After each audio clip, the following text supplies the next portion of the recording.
Oi, Catu, bom dia. Bom dia! Vamos começar a nossa live de hoje. Amo. Bom dia a todos, sejam todos muito bem-vindos. Hoje nós vamos falar aqui com a Kátia Belchior Orteiro, a Catu, conhecidíssima como Catu, com esse sorriso lindo.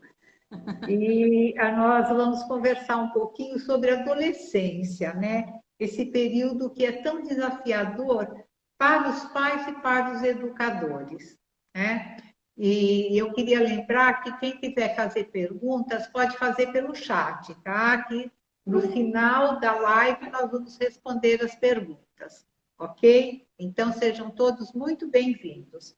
Kátia, fale um pouquinho sobre a sua trajetória profissional. Como é que você chegou aí nos adolescentes? Bom dia a todos. Agradeço por todos que estão participando da nossa conversa. Bom, eu comecei há muito tempo atrás, em 1986. Eu comecei ainda no magistério, quando a Nilcimar era minha professora, tinha a escolinha Tipiteco e me levou para a educação. Comecei como auxiliar de sala e depois de um tempo peguei minha própria sala e não parei nunca mais. A primeira fase da minha formação foi sempre voltada para a educação infantil. Trabalhei com todas as idades de educação infantil, até que veio a oportunidade de pegar uma coordenação. Trabalhei com aulas no Fundamental 1, então, por um bom tempo, toda a minha formação era voltada para as crianças mesmo. Até que o meu filho mais velho foi crescendo e eu também interessada nessa novidade, que era entrar nesse universo adolescente, comecei a pesquisar mais, ler algumas coisas, percebi que me encantava muito e eu tinha uma boa conexão com os adolescentes. Mas trabalhar com os adolescentes começou há 5 anos atrás, quando eu iniciei o trabalho com o Fundamental 2, né? Que são os alunos de sexto a nono ano. Nessa época, eu fiz a minha primeira formação para trabalhar com educação emocional pela ASEC. Na sequência, fiz um curso, uma formação para Kids Coaching com a dona Rose Castro, aqui no colégio, que caiu como uma luva, encaixou perfeitamente com a primeira formação. E para fechar, vamos dizer assim, um ciclo divisor de águas na minha vida, nessa área da educação, foi o coaching, fazer a formação coach. Então, aí deu um novo olhar, né? Uma nova forma de olhar e trabalhar com os adolescentes. Muito bem. Catu, esse período do ensino fundamental, ele coincide com a passagem da infância para a adolescência, que é um período em que ocorrem muitas mudanças. Eu queria que você falasse um pouquinho sobre essas mudanças. Sim, a fase de que vai de 11 a 14 anos, aproximadamente, que é a faixa etária do Fundamental 2, são muitas transformações, tanto físicas quanto emocionais. Então, assim, as mudanças físicas, né, as mudanças no corpo, os adolescentes, eles começam a se preocupar com o corpo. É uma preocupação que, quando criança, eles não tinham. Então, esse amadurecimento, essa mudança física, ela acontece em diferentes etapas e para cada um em determinado tempo. Então é comum a gente observar no sexto ano que alguns já estão com aquele ar de mocinhos e mocinhas, uns mais ainda não. Então isso gera uma certa preocupação neles. Eles, né? Muitas vezes a gente vê no intervalo ou num dia mais frio um adolescente de moletom, todo protegidinho com moletom, ou quando tá verão, né, assim, tá inverno, ele tá com uma roupinha mais fresca. Tem também a questão comportamental. Muitas vezes a gente percebe um certo mau humor. No momento ele tá bem, depois ele tá um pouco mal-humorado. Essa alternação de humor, a timidez para algumas coisas que não aconteciam. Então é uma fase assim, que às vezes eles tem certas restrições. Você quer tirar uma foto? Ah, não, agora não. Mas daqui a pouquinho eles estão lá fazendo selfie ou estão tirando muitas fotos em frente ao espelho. Ou quando tem alguma manifestação de carinho, às vezes por parte dos pais, da família em público. Então aparecem algumas coisas, eles ficam mais tímidos para algumas coisas. E se expor, né? E a forma deles se relacionarem com o mundo também muda. Eles passam de meros espectadores de tudo que está acontecendo no mundo para uma atitude mais ativa.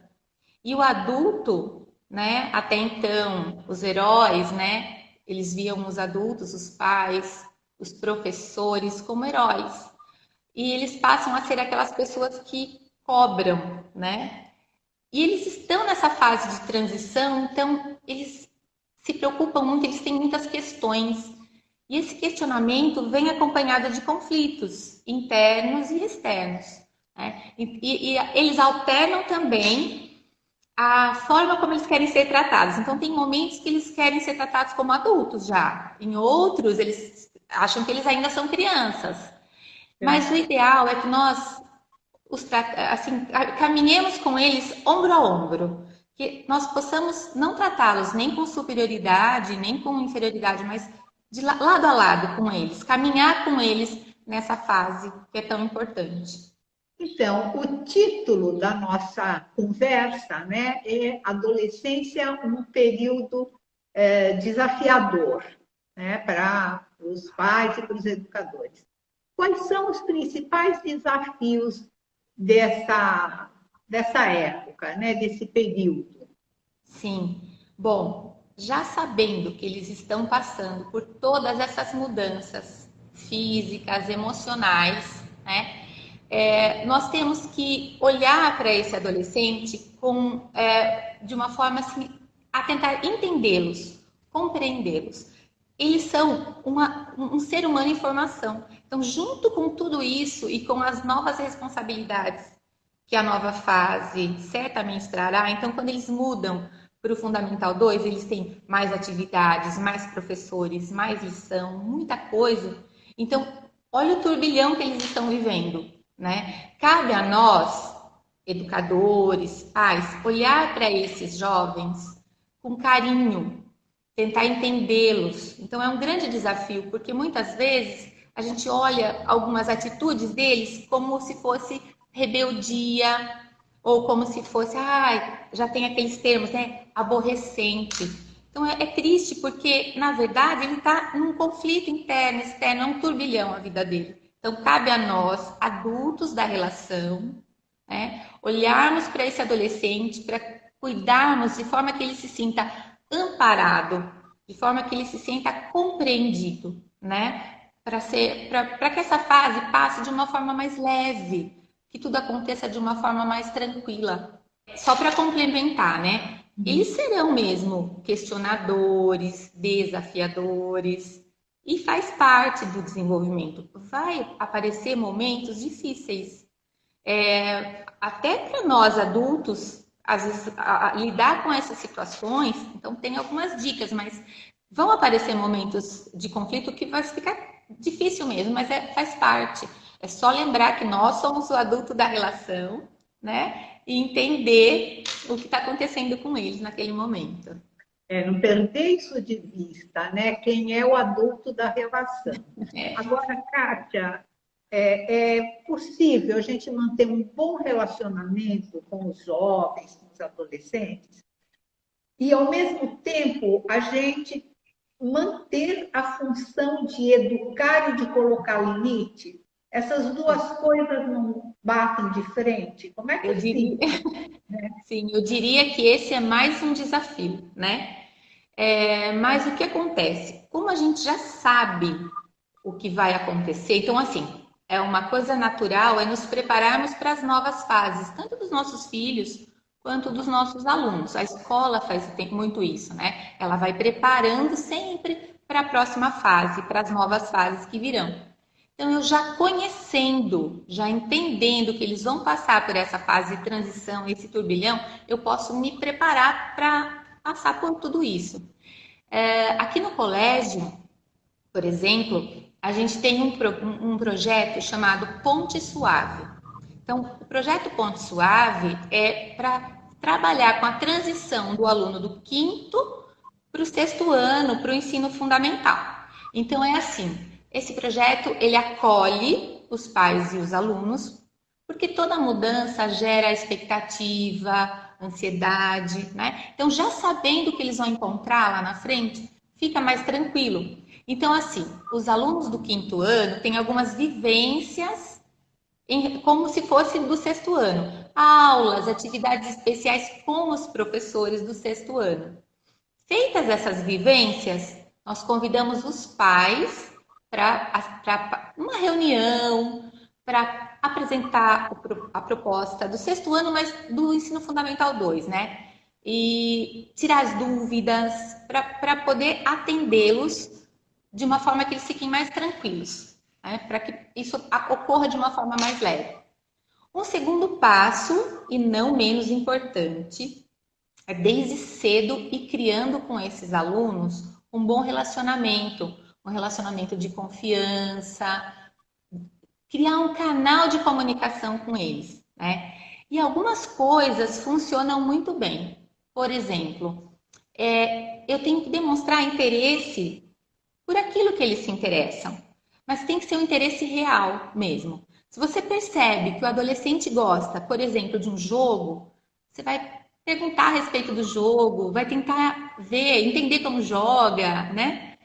Vamos dizer que ele gosta de música.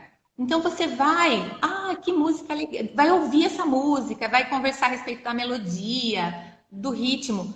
É óbvio que nem tudo que eles gostam nós temos que gostar, né? De repente ele fala, deixa eu ouvir uma música que você gosta. Ele mostra uma música, ou a gente ouve uma música que você fala. O impacto é de não gostar. Mas aí, nessa hora, a gente sempre se policia para achar algo positivo, né? Então, ao invés de dizer, ai, que música horrível, no meu tempo tinha música muito mais bonita, a gente vai tentar dizer, nossa, moderna, né? Que música moderna, eu gostei desse ritmo, mas será que essa letra eu não entendi muito bem o que quer dizer? Ou seja, eu acho algo positivo primeiro, porque quando eu converso a respeito do positivo, eu tenho um caminho para, de repente, falar até do que eu não achei tão positivo assim. Mas o importante nesse momento é o canal de comunicação. É não fechar as portas. Porque assim, se você começa pela crítica, é provável que ele não te conte mais nada. Ou ele pare, ele não fale. Se você falar, que música horrível e só, ele vai falar, tá bom, não vai mostrar mais, né? Então, ir por caminhos que criem esse canal de comunicação. Então, conversar, ouvi-los, né?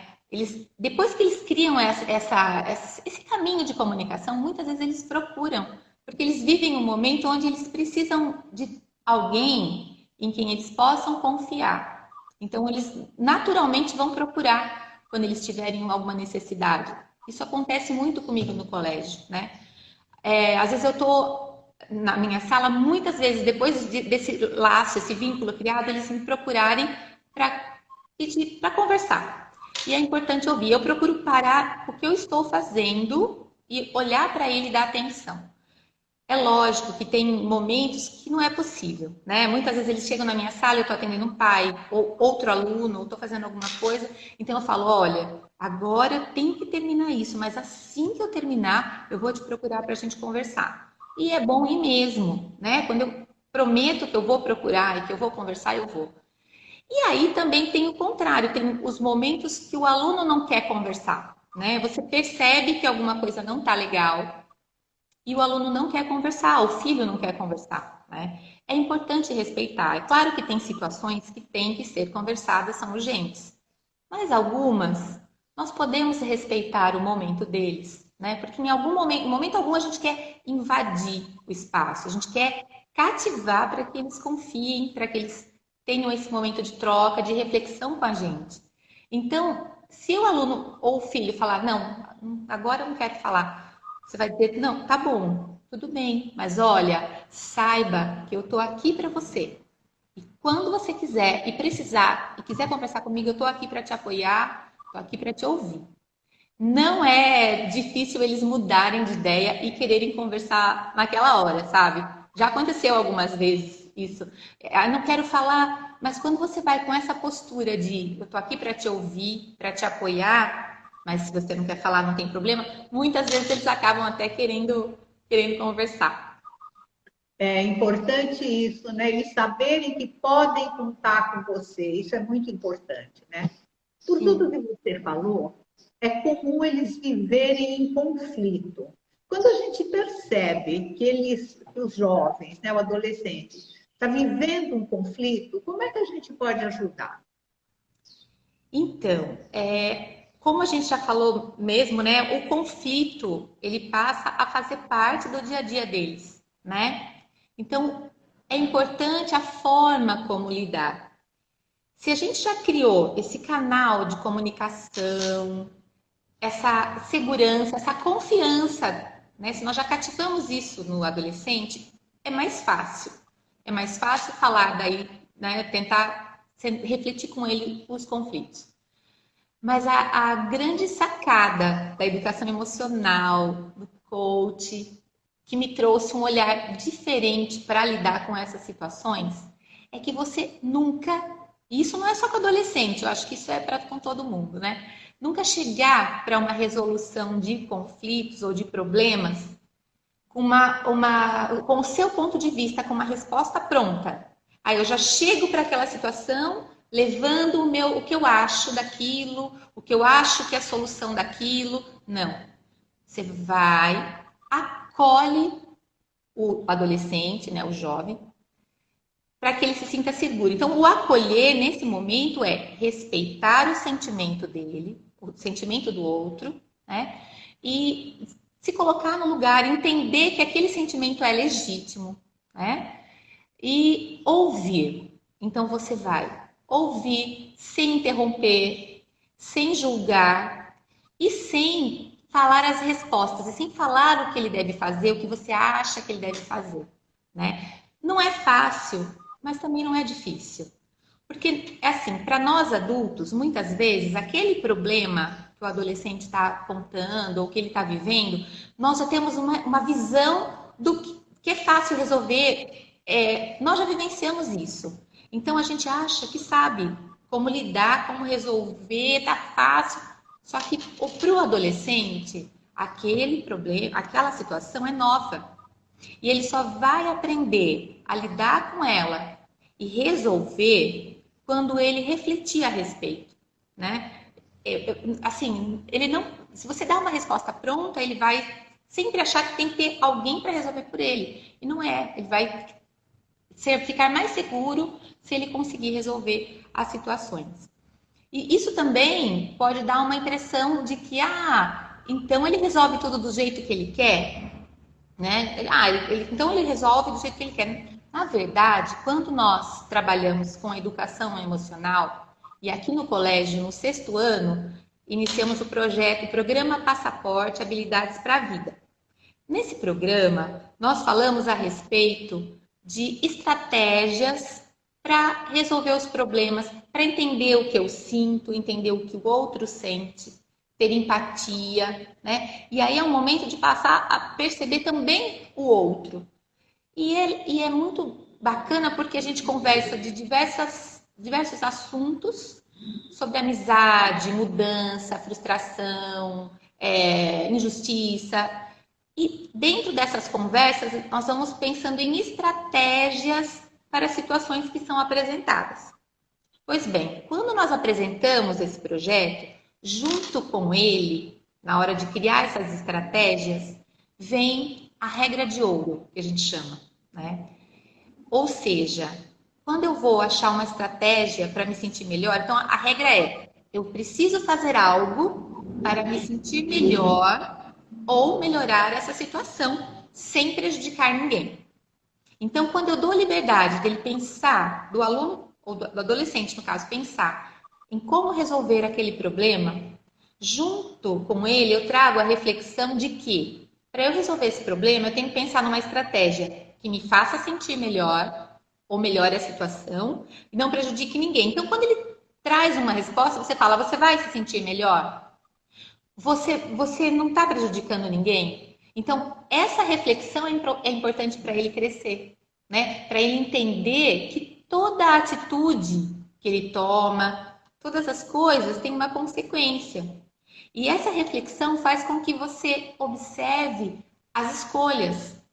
Então, quando você está conversando, você pode, depois que ele contou e vocês já estão refletindo aquele problema ou aquele conflito, você pode perguntar: o que poderia ter sido diferente? Qual atitude você acha que fez com que isso acontecesse? Se acontecer novamente, né? Ou se quando acontece uma coisa assim, qual é a atitude? Então, essa reflexão é que faz o adolescente crescer, amadurecer, se sentir mais seguro. Muitas vezes você pode pensar, mas ele podia fazer diferente, isso não vai dar muito certo, mas não vai prejudicar ninguém. Só que a frustração, às vezes, também faz parte. A frustração, quando ele toma, às vezes, uma atitude, né, que a consequência não foi a melhor, também faz ele aprender, também faz crescer. Então, essa reflexão que é importante. Tem uma coisa muito, assim, que eu sempre penso quando a gente fala em refletir, né, antes de tomar decisões, tem algumas frases, né, de mãe, aquela frase pronta, né, quando o filho vem, você tá cheio de coisa, fazendo muita coisa, o filho vem e fala, mãe, posso fazer tal coisa? Você já fala, não.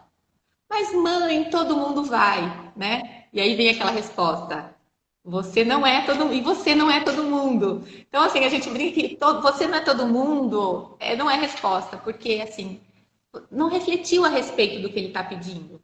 Já aconteceu comigo, de estar lá atarantada de coisa, e o filho, mãe, eu posso ir? Não. Mas, mãe, então quando você ouve, né, onde ele quer ir, por quê, tanto pode a explicação do porquê ele não vai, ele até se frustrar, mas entender o motivo, ou você refletir a respeito e pensar, de repente até pode ir, né? Então, acho que essa reflexão vale, assim, muito a pena. Essa conversa, essa reflexão é bem importante para que eles cresçam, para que eles amadureçam. Entendi. Catu, eu vou dar só um recadinho para o pessoal que está nos acompanhando. Quem tiver alguma pergunta, pode fazer pelo chat, que terminando aqui o nosso bate-papo, nós vamos responder todas as perguntas, ok? Bom, agora me conta uma coisa. Nesse cenário de pandemia, isolamento social, ensino remoto, como é que ficam os nossos jovens? Como é que eles estão, Catu? Pois é, não está fácil. Não, assim, eu tenho eu consigo ver essa situação de vários ângulos, né? Consigo ver como mãe, porque eu tenho adolescente em casa, eu consigo ver como coordenadora, porque eu converso muito com os pais, consigo conversar com os alunos. Então, assim, não é fácil, porque os alunos, a escola, não é só um local onde eles vêm para aprender algum conteúdo das disciplinas. É um espaço de interação social, onde eles se veem, se encontram. E que é tão importante para o adolescente essa vivência, né? Então, pense, eles estão em casa, sem poder ver os amigos, encontrar os amigos, né? Sem poder praticar aquele esporte que eles gostam, ir para um clube, passear, né? Então, eu entendo, né? Eu sou bastante solidária com essa situação deles. E por conta disso, o que eu sempre converso com as mães, né? Que a gente às vezes conversa a respeito disso, ou com os próprios adolescentes, tentar olhar um pouquinho para o lado positivo, que a gente possa tirar algo de positivo. Então, a primeira coisa que eu percebo de positivo é a autonomia deles. Como nesse pequeno período, pequeno não, né? Mas nesse período do ano que a gente ficou em ensino remoto, quanta coisa que esses adolescentes conseguem fazer.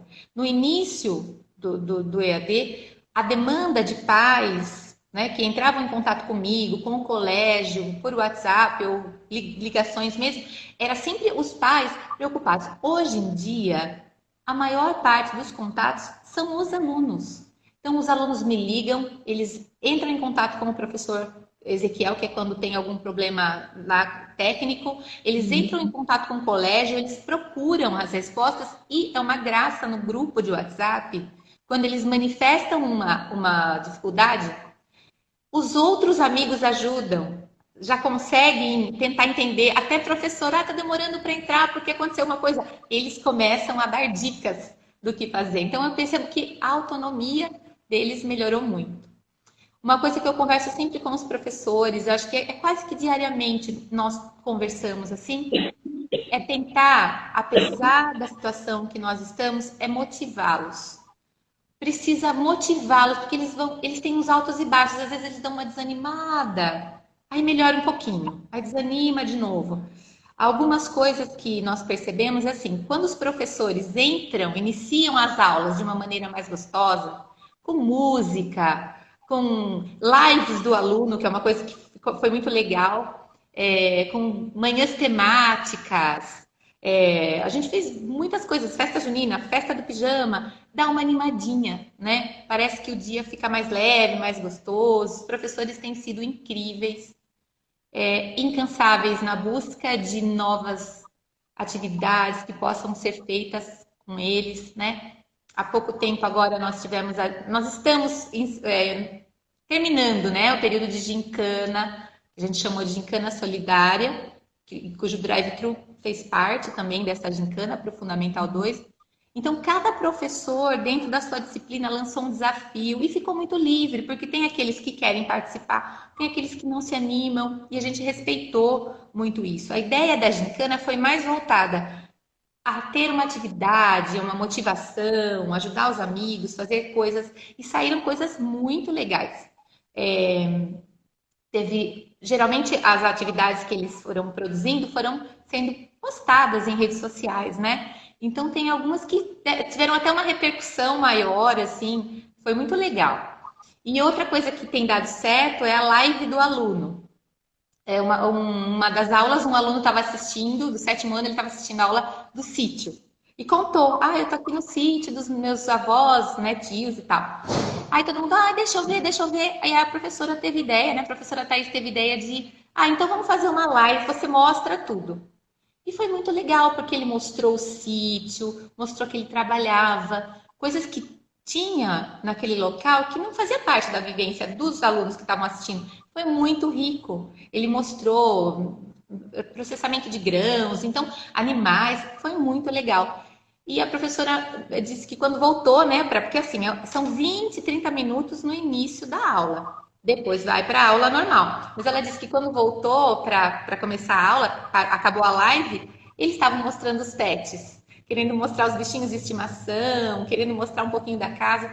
E foi aí que a gente pensou em abrir para quem quisesse fazer uma live, né, ficasse à vontade. E foi uma surpresa, porque vários alunos quiseram fazer. Teve um aluno que tem o hobby dele é jogar xadrez.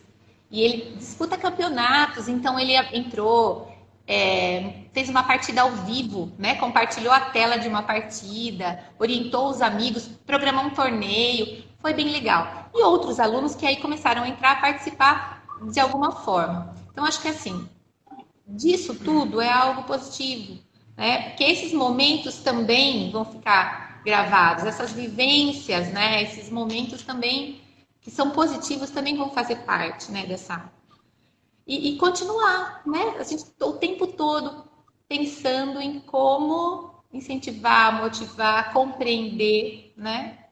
Eu vejo assim alguns pais muito preocupados com o conteúdo, com as perdas, com tudo que as crianças estão perdendo. Está havendo perdas? Está sim, mas também tem muitos ganhos. Eles estão crescendo, se desenvolvendo, amadurecendo para conseguir sobreviver a essa pandemia, né? Então, eles estão buscando outros recursos. Isso traz um amadurecimento enorme para os alunos, para os jovens, para os adolescentes, para todos nós, né? Nós estamos também aprendendo a viver diante desse cenário. Sim, aprendendo todo dia. Eu, há um tempinho atrás, inclusive foi uma mãe de um aluno que me mandou um vídeo, uma palestra do historiador Leandro Carnal, que falava justamente isso. ele dizia assim que 2020 não é o melhor ano, talvez não seja o melhor ano para aprender os conteúdos, as disciplinas, né? Mas eu até trouxe essa fala dele. Ele disse assim: o grande aprendizado para o futuro é a capacidade de enfrentar coisas com as quais não estamos acostumados. Isso demanda pessoas que saibam como reagir frente a situações inusitadas. E esse é o grande aprendizado para 2020. Eu Com acho que certeza, é isso. Nós não podemos, ninguém pode perder de vista isso. Ele foi muito feliz nessa colocação dele. É isso mesmo. Tem perdas, mas tem ganhos. E quais são os ganhos? Quais foram os aprendizados? Não podemos perder de vista isso, né? Então, eu ai, gostaria de agradecer a você. ai, Foi eu que assim, agradeço. bastante ilustrativo, né? O que você colocou. Dá para a gente ter assim um retrato da adolescência, desse período que é desafiador para os pais, para os educadores e também para os próprios adolescentes, né? É desafiador para todo mundo. Mas foi muito interessante a forma como você trouxe esse período para nós, né, Kátia, Catu?